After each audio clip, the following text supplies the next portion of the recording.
so here's our scenario. So we're in the middle of a new client's first paid personal training session. We noticed that upstairs cardio deck, an elderly person or gym member had fallen off a treadmill. And currently we were unable to see the person's current state because they were out of our view. So what do? Okay, so some potential liability exposures that we thought would be, so program supervision and instruction. So you want to make sure, because we're with the client and then we noticed another member had this fall, you want to make sure you have adequate staffing and surveillance of the area. So you can't be watching the whole gym by yourself, so make sure you have enough staff members to go to survey the area and keep an eye on all clients.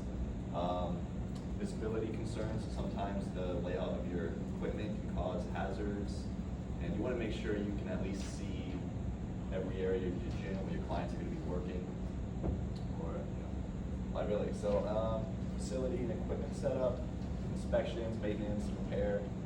You want to make sure you're checking your equipment regularly, looking for any faulty problems with it, any risks, and make sure you're fixing them, marking them out of order so your clients can't use them, and replacing them accordingly.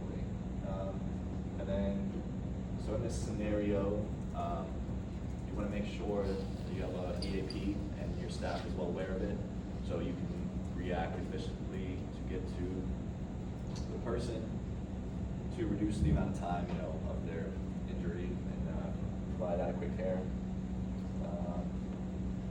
And then also the record keeping. We want to make sure you document the incident or the accident, and just keep it on file so nothing gets changed up, and when if it does go to court, you have actual documentation of what happened. And that is it. You have to include your witness statement. Yep. All right, so this is what we're gonna do immediately with this case scenario. So first, we're gonna alert for help immediately. So we'll notify any staff members. This is all. What came to my attention is that I think what's important is have an effective communication within walkie-talkies, texting, or something like that.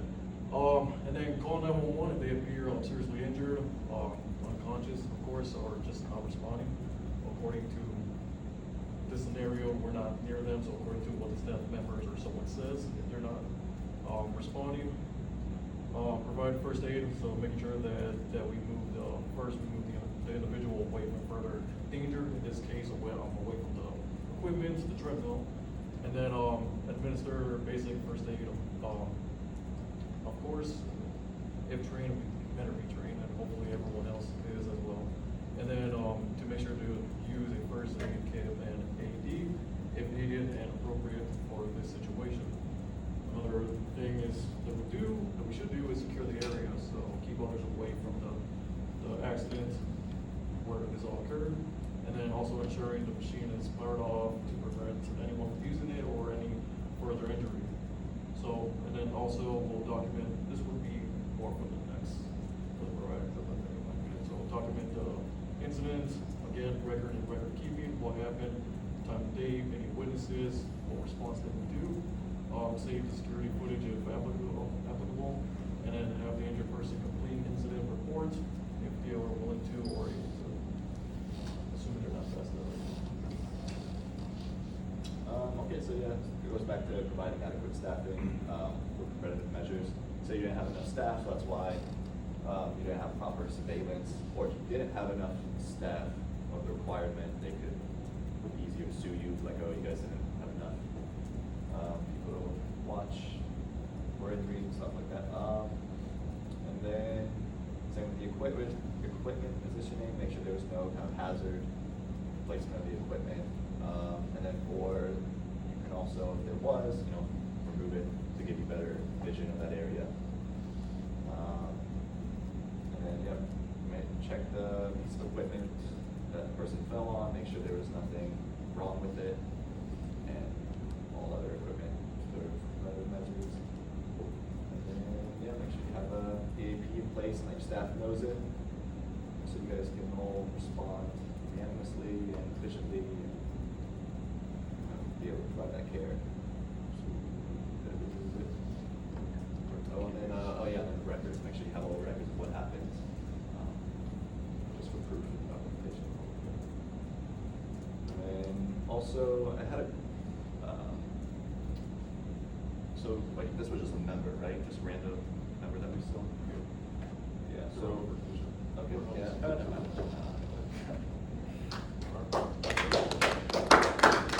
Alright, class, what do you think? Raise your hand if you see the fog, so I've not heard from the fog. Any advice?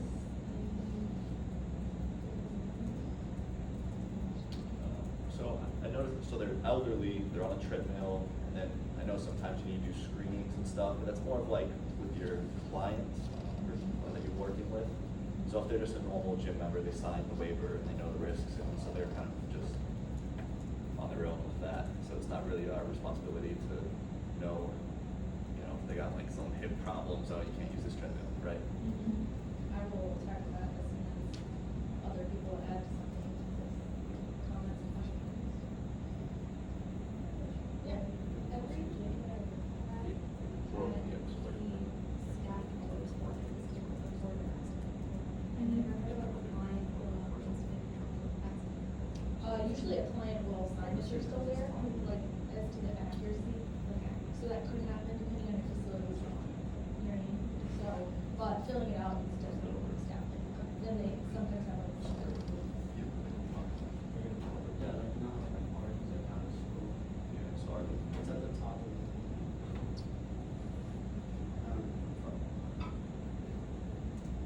So what do you want to offer?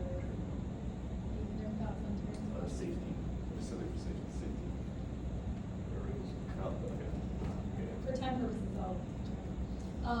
so those are all things I want you to think about, because technically, when it comes to supervision, right, I'm in charge of supervising and instructing the person that's paying for the service of personal training, right? That person is just a member. So if something were to happen, I do want you to think about record keeping. You're right, you don't have their health history form, you don't have potential RQ, you don't have, a lot of that stuff doesn't come with membership, it comes with your personal training, right? So they're not getting those in-depth assessments, right? A lot of times they'll have, that's what our fitness consultation lesson is that when they come in, they buy their membership, we offer them a free, fitness consultation, and we'll cover some of those things, the important documentation, but that doesn't mean they're gonna work with you long-term, right?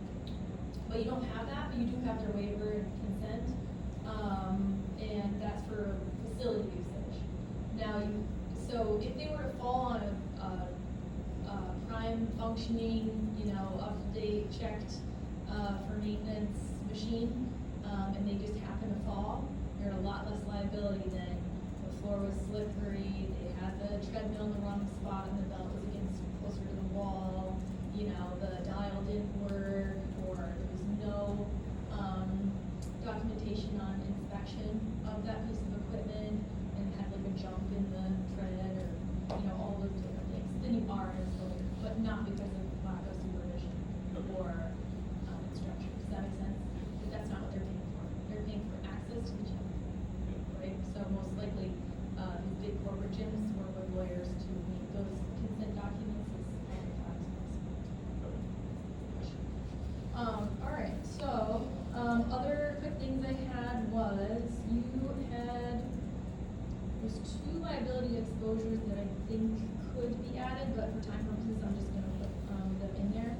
I will say, that's why I kind of crossed out more so that program, supervision and instruction, only because I'm in charge of my client, right? But you were working with your client. So, what are you doing in the meantime with your client when you're attending to a member that is self-contract? Make sure they stop a little bit under people.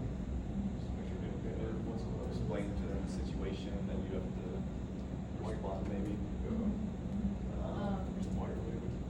And you can still, if it's something you've given proper instruction for already, there's less of, liability, like, okay, we've done 3 sets of these now, so like, if you were to walk away where it's, crunches or something like that, where nothing's falling on them, there's no spotter required, right? Those are things that you're less liable for, right? So think about that when you ever walk away from a situation. cancellation if you're still in viewability, but also if you need to refund that session, right? If they're paying over $1 a minute, they're gonna clear it off.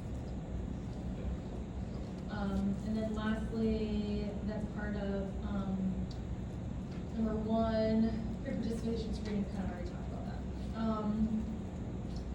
Last question, and then I will leave a little extra time. What's a good time to start introducing some of the education pieces, on equipment?